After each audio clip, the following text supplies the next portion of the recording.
Hello, friends, and welcome to This Moment, an ongoing project to help bring about joy and peace and prosperity for the vast majority of us, and not just for a select and greedy few. This moment is about social responsibility, it's about empathy, it's about the reminder that each of us has within us that leader that we've been waiting for and waiting for. Truly, each of us has that within us. I'm Allie Palmer, and our other host is Samir Silmanovich, who alternates weeks with me. So he's going to be back next week. But this week, I am so honored to have a phenomenal guest with us. Before I introduce her, though, I just want to remind you that there is at the bottom of your screen a Q&A button. Right there, you are an active part of this conversation. Please use it because we want to hear from you as well. But as I was saying, today is my absolute honor to have the thought leader behind one of my favorite TED Talks of all time. She is a brilliant feminist, a civil rights activist, a filmmaker, a lawyer, and a family creator in the best sense of the word. Please welcome our friend, Valarie Kaur. Thank you Hi, so Valarie. much, Allie. Thank you. Of course, how's your sheltering in going? Oh, it's been almost an entire month now. We began sheltering in place here in Los Angeles a few days before the governor ordered us to. Mm. And so I have a 5-year-old and a 1-year-old and no childcare. And my husband right now is being hero, holding it down downstairs. I miss my parents dearly. We have an intergenerational home, and so I'm missing my family. I'm missing all that care and support. But I must say, my children are too small to understand what's happening in the world. So even though caring for them is incredibly demanding while trying to show up, it's also been a blessing because they just need structure and magic. So creating that structure and magic for them has been a way for me to anchor myself, enjoy every day. So I am breathing through it hour That by is hour, day fantastic. by day to try to face what's happening, but they are helping me. I love that. I love that you're anchoring in the family that you create. And the family you create is not just that little pod there in your house. You are the kind of person that creates in a much, much bigger way. But there's so much that you have to say. There's so much to talk about, Valarie, that I just want to go ahead and tell people now that you can go to her website, which is seenostranger.com. Seenostranger.com. Trust me, there's so much this woman has to share with you that you're going to want to go there after this and talk to her. But one of the things I wanted to talk to you first about, Valarie, is you've got a great new book that's coming out June 16th, See No Stranger. And one of the pull quotes, I thought it gave me chills when I read it because it was so apt. The pull quote was, "This book is for anyone who has felt breathless. Your breathlessness is a sign of your bravery. It means you are awake." Right now, at a time when we're dealing with a virus whose main purpose is to attack the lungs and to steal our breath, that quote could not be more timely. So how does seeing no strangers fit into all of our lives at this moment? Oh, well, I first I first felt this the breathlessness I am feeling now in the wake of this pandemic after the 2016 election. And it was a dear friend of mine. I always thought my breathlessness was a sign of my weakness, feeling the surges of panic, the surges of grief, the surges of pain and rage. And my friend said to me, no, no, no, your breathlessness is not a sign of your weakness. It is a sign of your bravery. You are awake to the fact that the world is in transition. The world is changing massively all around us. And I've been asking myself this question every day since then for the last 3 some years. The future is dark. What if this darkness in our world right now is not the darkness of the tomb, but the darkness of the womb? What world is longing to be born on the other side of this pandemic? And here's what I believe, that this pandemic, people are saying we can't wait till it goes back to normal. If we get this right, we don't go back to normal. Arundhati Roy, our sister in India, says this pandemic is a portal. We are going to, when this pandemic is over, we are going to be stepping into a world that is different from the one that we left behind. So what will that world be? And the choices that we make right now as individuals and as a society will determine that world to be. And I believe we have an opportunity like never before to birth the society that we have long dreamed of. the beloved community, a community that is truly multiracial, multi-gendered, multicultural, where power is shared, where we strive to protect the dignity and wellness of every single person, where we see no stranger. And so I'm asking myself and I'm asking others, how can we overcome that initial impulse of fear, summon our deepest wisdom to put breath in our bodies, and take actions right now that are anchored in love? I love it because I agree with you. It is a time of such sorrow and such tragedy, and of course, with fear with that. But yes, I look at the fact that all these people who once thought, oh, welfare cheats and the greedy, needy, are now the ones that are saying, oh my God, I need help. I don't have a job. I don't have things. So people are experiencing an empathy like they've never experienced before. But how can we use that awareness of this new now to change the systems that make America and make America work better for all of us? What can we actually do? Well, I think the first thing to recognize is what you're naming is a global awakening to what spiritual teachers and social reformers have taught for thousands of years, that we are interconnected, that we are interdependent, that we are only as strong or as safe or as well as the most vulnerable among us. And so this truth that we belong to one another, we are seeing people react to this truth in different ways. There are those who want to, or are raging against this truth, who want to sever our connection. So on an individual level, we're seeing people hoarding or defying the stay-at-home orders, or finding ways to use this moment to put profit in their own lives.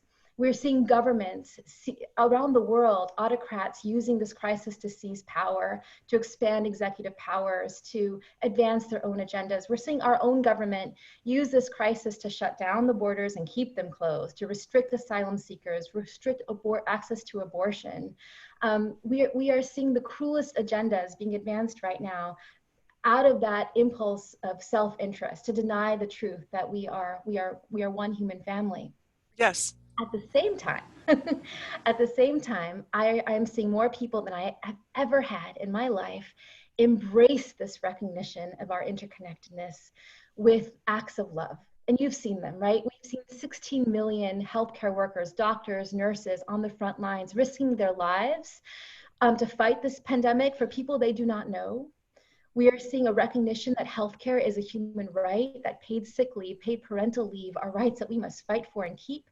We are seeing local officials find shelter for the homeless. We are seeing thousands of people being released from jails and prisons. We're seeing people get meals to children who would otherwise not have them because they're now home from school. We're seeing people making masks. We're seeing people doing things that we were always told were impossible, Hmm.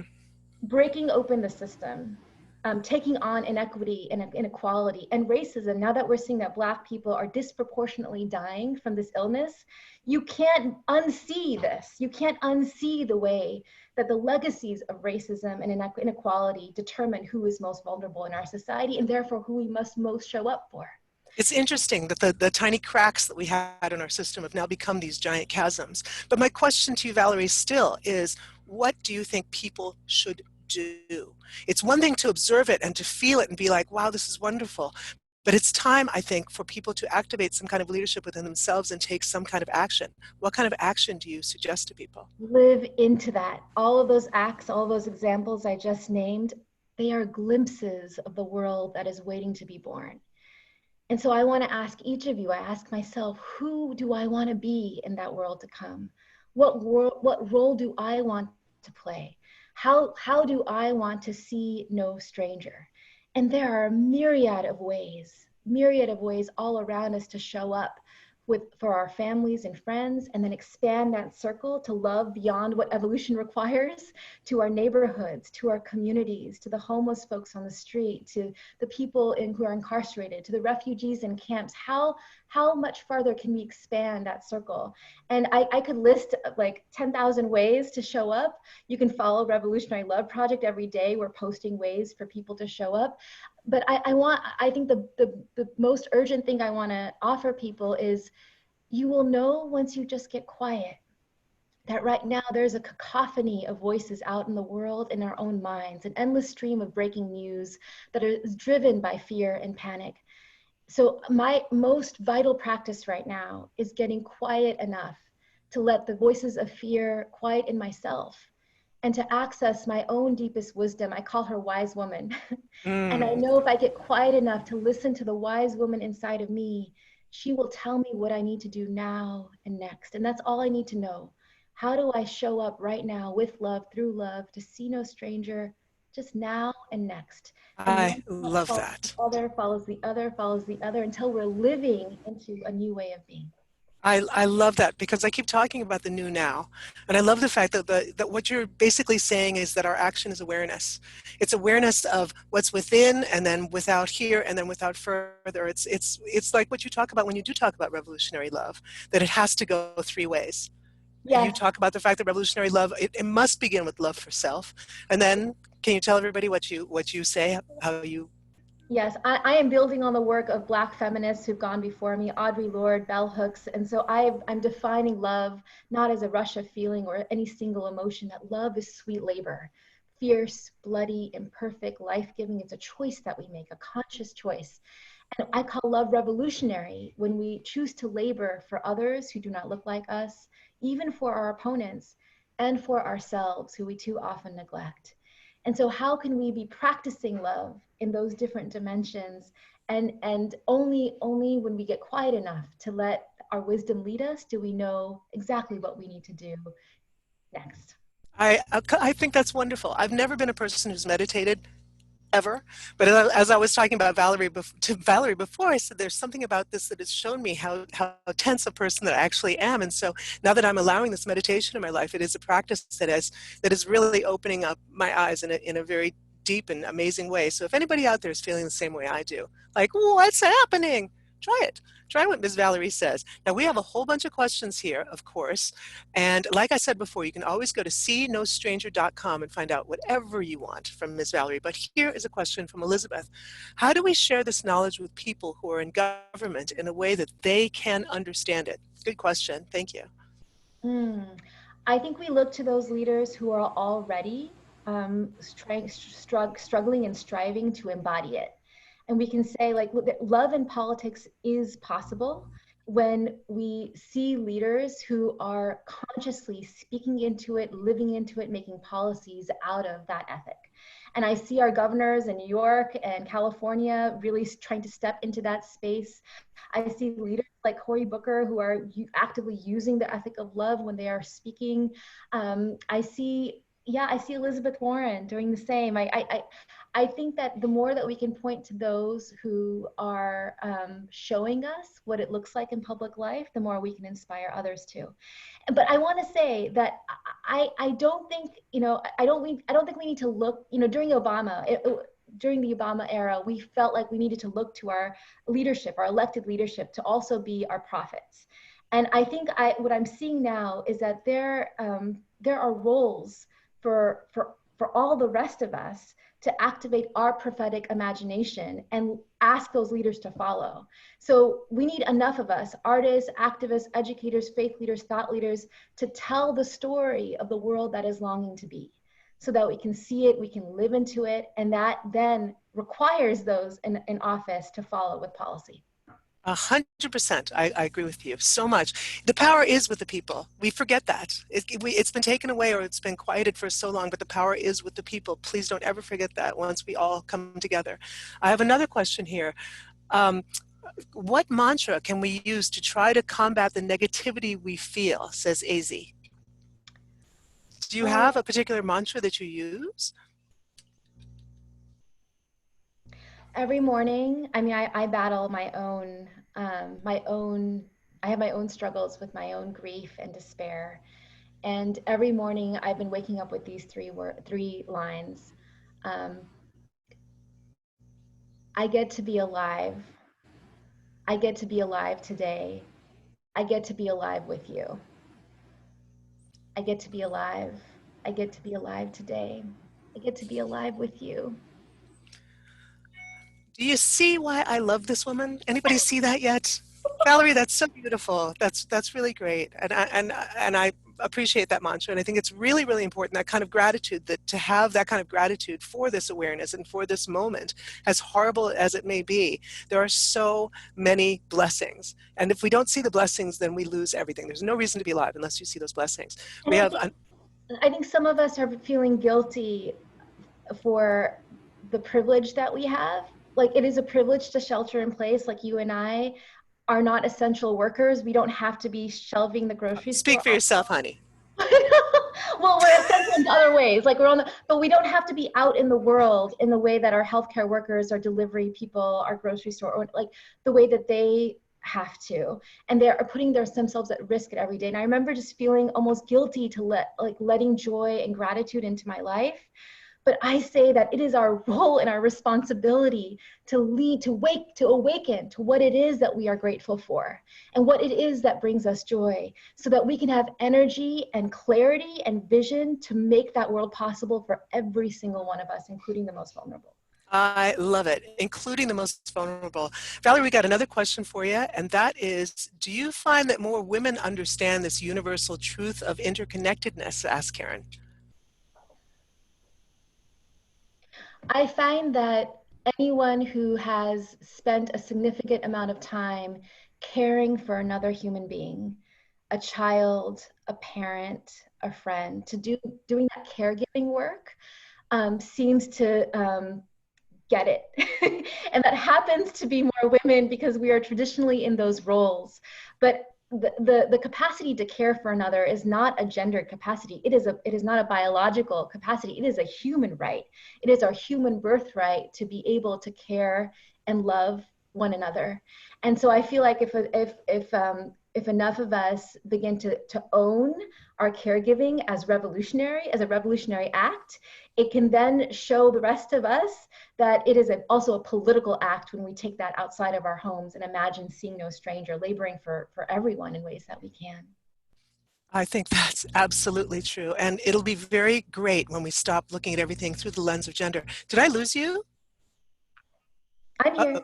Oh, you were here. Oh, that's wonderful. I seem to have lost my visuals I here. see you, my love. Okay, I'm so glad. Valarie, thank you so much for taking this time today. And as I've said, there's so much more that she has to say. If you've not seen her TED Talk, you need to. I swear I've seen this thing 15 times, and every time I do, I'm bawling like a baby in the corner. I'm not kidding, because you hit so many universal truths and you say them so well. Valarie, thank you for the gifts that you have, that you give the world. And you'll be able to see Valarie again at the Revolutionary Love Conference that's coming up on the weekend of April 26th, April 24th through 26th. That's all the time we're going to have. Thank you so much for tuning in for this moment. Valarie, thank you so much for sharing your shelter with us. Don't forget, June 16th, her book, seenostrangers.com, is going to be coming out. You can get and see it then. Valarie, thank you so much for being here. Thank you. And if you want to meditate, I hold a meditation every day, 1 p.m. Pacific, on Facebook Live and Instagram Live. Allie, I'll see you there.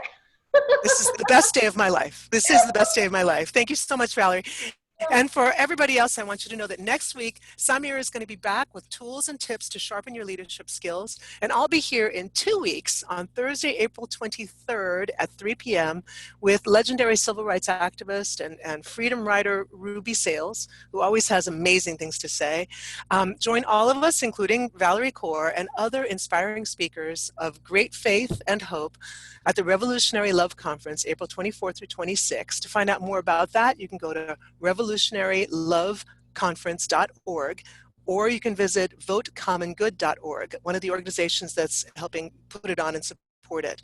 And on that Saturday, April 25th at 1 p.m., we're going to be having This Moment Rally. It's an artistic uprising, an ethical spectacle. There are going to be incredible performances and artists who want to put their energy out there to change for good. So please join us. It's free.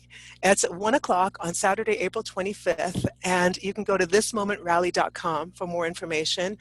For Samir, for the invisible Ben Perry, and for me, Allie Palmer, I want you to stay safe, stay sane, stay connected, and keep asking yourself this question. Here I am, right here, right now. What am I doing at this moment?